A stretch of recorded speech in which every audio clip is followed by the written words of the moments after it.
नमस्कार मित्रांनो मी आज तुमच्यासाठी एकदम मस्त टेस्टी अशी म्हणजे बेसन ढोकळ्याची रेसिपी घेऊन आलोय, जी की टेस्टला एकदम अप्रतिम लागते आणि मस्त लुसलुशीत आणि जाळीदार बनते। आता तुमच्यापैकी बऱ्याच लोकांचे प्रश्न असतील, जेव्हा तुम्ही तुमच्या घरी बेसनापासून ढोकळा तयार करताना तो ढोकळा एकदम चांगला बनत नाही, मऊदार बनत नाही आणि फुगत पण नाही। हा व्हिडिओ तुम्ही शेवटपर्यंत बघा, म्हणजे तुमचा पण ढोकळा एकदम मस्त लुसलुशीत असा आणि जाळीदार असा बनेल। चला तर मग मित्रांनो, बोलण्यामध्ये जास्तीचा वेळ न घालवता फटाफट रेसिपीला स्टार्ट करूया। हो पण त्याच्या आधी चॅनलला सबस्क्राइब करा, लाईक करा आणि कमेंट करायला विसरू नका। चला फटाफट रेसिपीला स्टार्ट करूया। तर मित्रांनो, सगळ्यात आधी आपण ढोकळ्याचं पीठ तयार करून घेणार आहोत।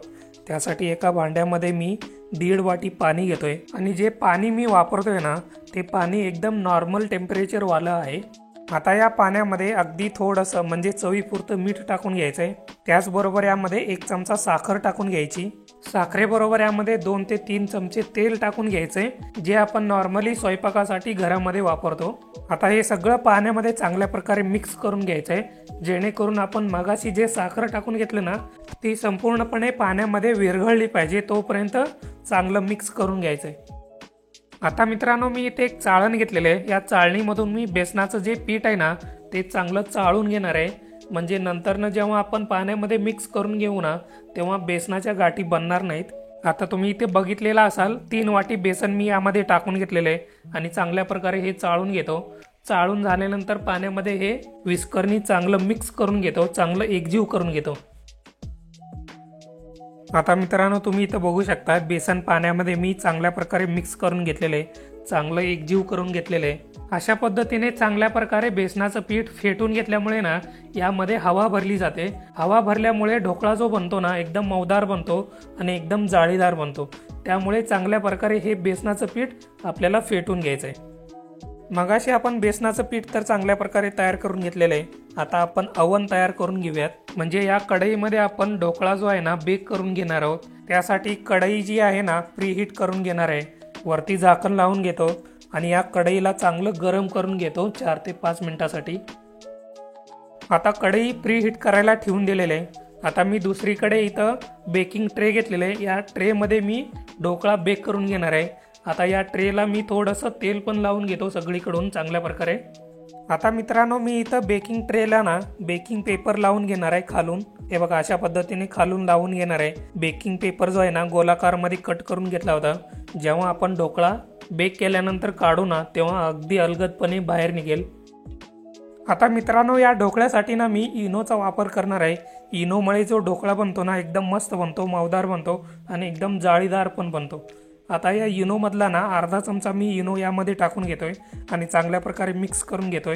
आता एवढं लक्षात ठेवा, हा जो इनो आहे ना, पिठामध्ये चांगल्या प्रकारे मिक्स झालाच पाहिजे। जर एखाद्या वेळेस इनोची गुठळी एखाद्या ठिकाणी जर राहिली ना तशीच, तर त्या ठिकाणी ढोकळा लाल पडतो आणि त्याचबरोबर टेस्ट पण एकदम खराब लागतो। पिठामध्ये इनो चांगल्या प्रकारे मिक्स करून झालं ना, फटाफट आपण बेकिंग ट्रे मध्ये टाकून घ्यायचं आणि बेकिंग ट्रे ना थोडासा टॅप करून घ्यायचा, म्हणजे पिठामध्ये कुठे एअर बबल वगैरे राहायला नाही पाहिजे। आता दुसरीकडे आपली कढई चांगल्या प्रकारे प्रीहीट पण झालेली आहे। आता या कढईमध्ये आपलं बेकिंग ट्रे ठेवून घेऊयात, वरती झाकण लावून घेऊयात आणि 20 ते 25 मिनिटासाठी ढोकळा जो आहे ना, चांगल्या प्रकारे आपण बेक करून घेऊयात। आणि गॅस जो आहे ना, एकदम मीडियम आचेवरती ठेवायचा आहे, जास्त मोठा ठेवायचा नाहीये। चला, जोपर्यंत आपला ढोकळा चांगल्या प्रकारे बेक होतो ना, तोपर्यंत आपण एक हिरवी चटणी तयार करून घेऊयात। त्यासाठी एका मिक्सरच्या जारमध्ये 1 वाटी कोथिंबीर टाकून घ्यायची आणि त्याचबरोबर अर्धी वाटी पुदिना, 3 ते 4 हिरव्या मिरच्या, अगदी थोडेसे फुटाण्याची डाळ, अर्धा चमचा जिरा आणि त्याचबरोबर थोडंसं पाणी। आता हे सगळं टाकून एकदम बारीक अशी पेस्ट तयार करून घ्यायची आहे, म्हणजे आपली एकदम मस्त हिरवीगार अशी आणि एकदम टेस्टी अशी चटणी रेडी। आता इथं तुम्ही बघू शकता 20 ते 25 मिनिट झालेले आहेत। आपला ढोकळा एकदम मस्तपैकी बेक झालेले। ते चेक करण्यासाठी एका काडीनं तुम्ही अशा पद्धतीने चेक करून घेऊ शकता, किंवा काटेरी चमचा जो असतो ना, त्याच्याने पण तुम्ही चेक करून घेऊ शकता।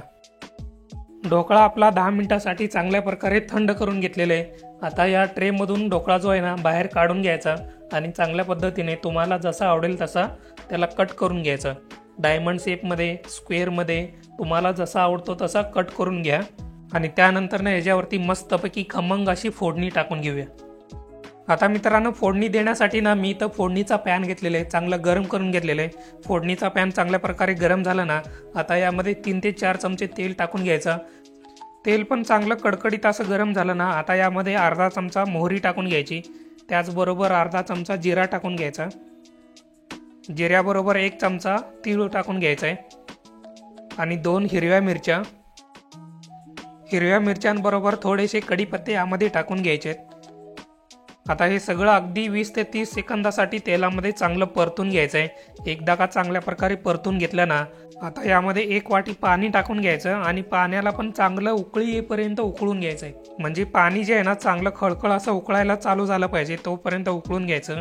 एकदा का पाणी उकळायला चालू झालं ना, गॅस बंद करून घ्यायचा आणि फोडणी जी आहे ना ढोकळ्यावरती चांगल्या प्रकारे टाकून घ्यायचं। गरमागरम आणि खमंग असं फोडणीतलं पाणी जे आहे ना ढोकळ्यामध्ये उतरलं की आपला एकदम मस्त खमंग चविष्ट आणि मऊदार असा ढोकळा तयार होतो। मग काय मित्रांनो, झालाय की नाही एकदम खमंग मस्त मऊदार असा आपला ढोकळा।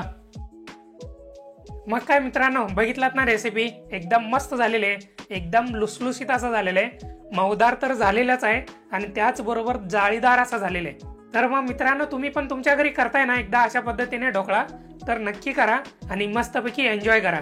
चला तर मग जाता जाता रेसिपी आवडली असेल तर लाईक करा, कमेंट करा आणि सगळ्यात महत्त्वाचं मित्रांनो, चॅनलला सबस्क्राईब करायला विसरू नका आणि ज्या रेसिपीज तुम्हाला आवडतात त्या इतरांच्या बरोबर शेअर करायला पण विसरू नका।